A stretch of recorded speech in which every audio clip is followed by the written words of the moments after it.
నటి నీడలే కను పాపని ఆపితే రేపటి వైపుగా నీ చూపు సాగదుగా. నిన్నటి నీడలే కను పాపని ఆపితే రేపటి వైపుగా నీ చూపు సాగదుగా. చుట్టమల్లే కష్టమొస్తే కళ్ళ నీళ్లు పెట్టుకుంటూ కాళ్ళు కడిగి స్వాగతించకు. ఒక్క చిన్న నవ్వు నవ్వి సాగనంపకుండా లేనిపోని సేవ చెయ్యకు. మిణుగురులా మిలమిల మెరిసే దరహాసం చాలు కదా.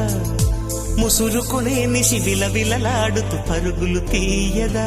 నవ్వే నీ కళ్ళలో లేదా జాబిలి, నవ్వే ముంగిళ్ళలో రోజు దీపావళి.